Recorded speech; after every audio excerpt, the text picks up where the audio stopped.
Do I start the one where my ex is dating the Megan? Was it the Megan Stallion? What's her name? Meg the Stallion.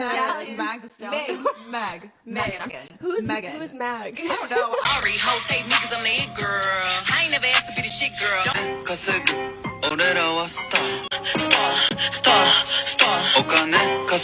Like who am I? Hello everyone, welcome back to my channel. I know it's been a couple weeks since I've posted, but I'm back now. All right, let's just get right into it. Black women trying to convince white women that black men like us just proves how much some of us have really lost the plot. Ever notice how much white women are not trying to convince anyone that they're desirable by anyone? I mean, we don't see this as often with any other race, honestly.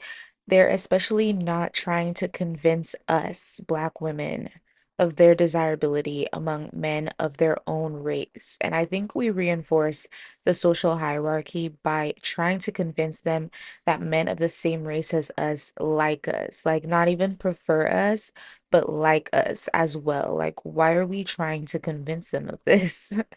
I understand the frustration though behind the shade that was thrown at Meg in the Three Girls, One Kitchen podcast, but that doesn't change the fact that trying to convince these women of our desirability is counterproductive and kind of pathetic.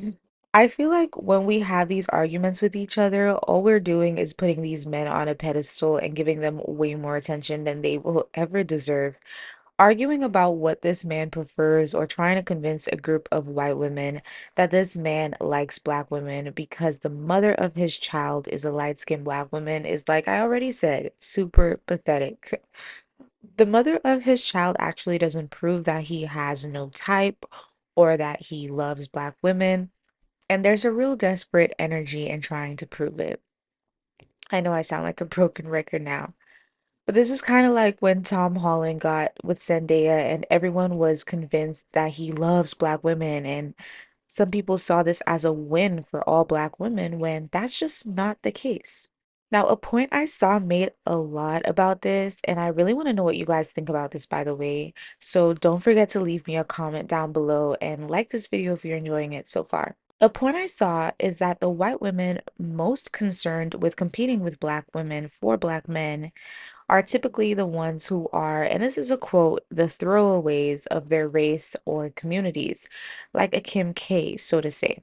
This isn't me bashing sex work. I don't bash sex workers or anything of the sort, but I do believe that 2 out of 3 of the women, if not all 3 of them, were corn stars at one point. They were stars of the corn. Whether or not we like to admit it, doing sex work can taint your image, and a lot of men, not even just white men, would not date them publicly or settle down with them. And it oftentimes seems like these are the women trying to look ambiguous. They're going crazy with spray tans, maybe even plastic surgery to appeal to a certain type of black man because they're seeing that that's where they're most likely to be valued. And I mean, like they say, get it how you live, I guess. Because at the end of the day, what they're seeking is typically status, access, resources, and they're seeing the type of men, not just their phenotype, but also their way of life attracts. You know, they're seeing that the type of men who are attracted to them are typically certain types of rappers or athletes, typically black, that see them as a prize or as something worth value. I mean, look at how Dave Portnoy talks about Kim Kardashian. Just saw a post on Twitter, New York Post, that Tom Brady is supposedly dating Kim Kardashian. I can't have this. I can't have this. It makes me want to puke. Now, I know Tom Brady's the same age as I am, and I have no right. Who am I to, talk about other people's dating game? I'm dating a girl much younger than me. People have said shit, so who am I, right? Kim Kardashian, listen, she's hot. She's a bazillionaire, but she's like a paparazzi girl. She fucked on camera to get famous. Sure, she's talented. She does other stuff. She ruins every man's life she touches. But you're Tom Brady.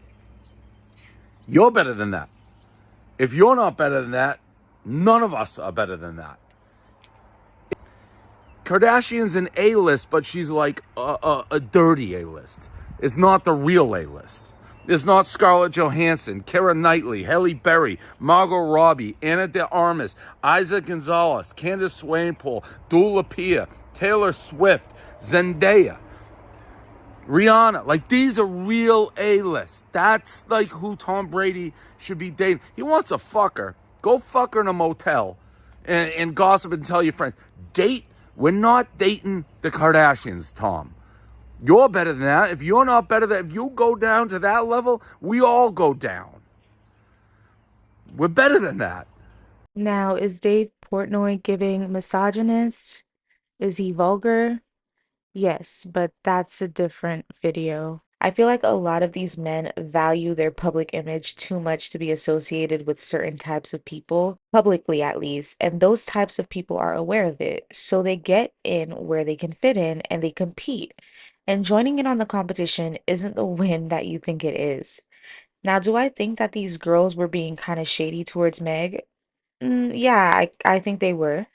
And I also did watch Lana Rhoades' video talking about this as well. And she says that this has a lot to do with them being blonde with spray tans and light eyes and not really so much about a white versus black thing. Lana Rose is so fucking goofy. The way she asked the question, like she was so perplexed to why her friend's ex-boyfriend, who doesn't really sound like her ex, but whatever, her friend's ex-boyfriend is dating Megan Thee Stallion. She was like, what is his actual type though? Because all the girls he dates are like, you know what you wanted to say. That's what you want to say. They all look like us. Now, here's the actual clip of what was just mentioned.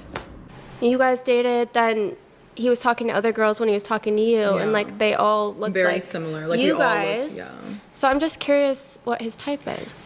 What I've learned in my 29 years, men don't have a type. As you can see, I never said all the girls looked like us. I gestured to my two co-hosts and said all of the girls looked like you guys. Now, why would I say that if I meant white women as a whole? I meant a very specific look. Like if you looked at all of these women that my friend was showing me that he was talking to at the time, you would think that they all were the same person. That's how similar they looked. It wasn't a difference in skin color. It was literally carbon copies of each other. So look at the difference between me and my co-hosts. They all have spray tans. They all are blonde with light colored eyes. The only thing that we physically have in common is light colored eyes. So the reason why I did not say like us was because I was talking about a very specific look that they had that I didn't. With that said, I had no idea at the time that Torrey had a baby mama, had no idea what she looked like. I didn't know about her. Also, this podcast was filmed before New Year's, when later it came out that Torrey allegedly had sent another female $100 asking for her to shoot milk out of her titties. With the information that I had at the time that the podcast was filmed, I was a little worried for Megan, and that's why I brought up the point, because she has a lot more money than a lot of these girls. She's super famous. He obviously could benefit a lot from this situation. And so for me, if I'm seeing that he's choosing to spend time with and hook up with a very specific type of girl, and it appears that that's his type, and then all of a sudden he has someone that benefits him more and his type switches drastically, to me that's a red flag. And so I was just putting that out there so that she knew it, but I stand corrected that his baby mom does not look like my friends, and I don't think the girl that he asked to shoot milk out of his titties looked like them either. That was just my only information that I had about him at the time, and I don't think he's a great guy. This also had nothing to do with whether Megan is a beautiful woman or not. She obviously is. That's undeniable. I don't think I even need to speak on that. Lastly, it was misconstrued that Olivia was trying to throw shade at Meg because she was not able to properly say Meg but could say Megan. She grew up in a bilingual home. Her mother is from Ukraine, and if you watch the entire episode, this is brought up multiple times as she mispronounces her vowels. So it wasn't exclusively only with Megan's name during this episode. And one more thing, if I'm talking about a situation with a man and a woman, it's never anything negative towards the woman. I don't like the man. I don't like the man.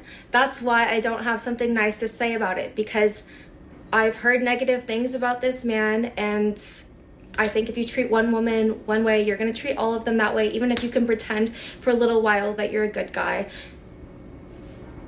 because they have more to offer you. But who knows? They could be madly in love with each other, and it's none of my business. I don't even want to make this video right now, but now I have to because people are upset.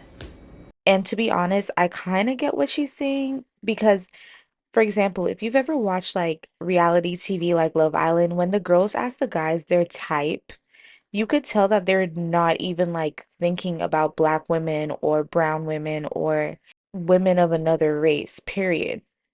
They're already assuming that the woman is going to be white, and they're just waiting for them to say whether or not they like redheads, blondes, or brunettes. But that's kind of the problem though.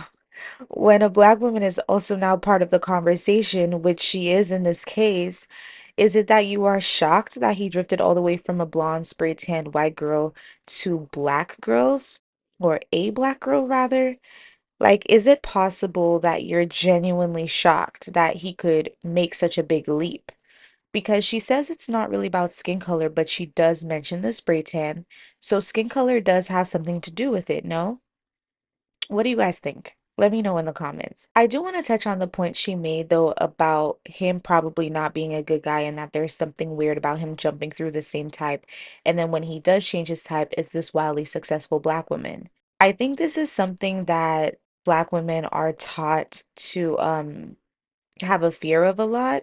And I think there is some validity to it because when you look at it this way, right? Megan has a lot more money than the women that he typically deals with, and she's just way more respected.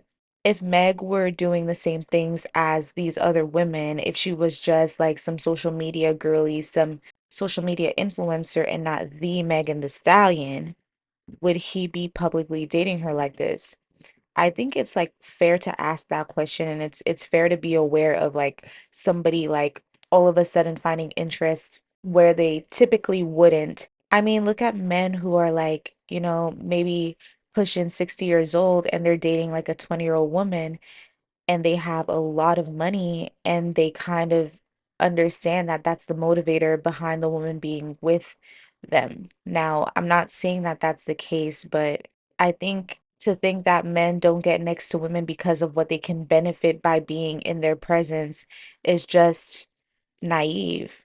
And we can't just make the assumption that he's just never had a type all along and that his intentions are pure. Now, I don't know the guy much to say that, oh, he absolutely doesn't like Meg or he doesn't like black girls, but I think the same is true for me to assume that he absolutely does have good intentions. Like, I can't make a definitive statement about that.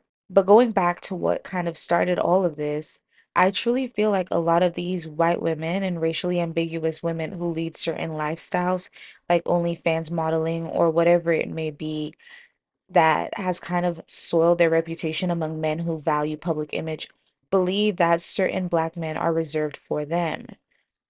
They believe that they will be pedestalized by these men over unambiguous black women because society has already fed them the idea that black men will always prefer them over black women simply because they're white and black women are black. White good, black no good. And hearing this kind of manifested on a podcast such as Three Girls, One Kitchen, I get how it's annoying and I get how it can lead to defensiveness. However, it's not productive and only reinforces the way Black women are viewed in dating spaces to argue with them and to try to convince them that, oh, yes, he has no type. And of course, he likes Black women. Like, look at his baby mama. Like, who cares? I swear there's this pattern in podcasts where it seems like Black women are constantly being baited.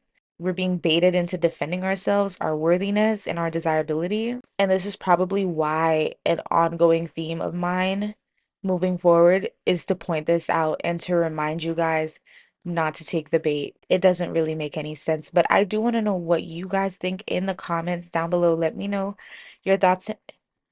Oh my gosh, I just choked. Let me know your thoughts and opinions. Please leave this video a like if you enjoyed it and subscribe if you haven't already, and of course if you feel like it. And I will talk to you guys later.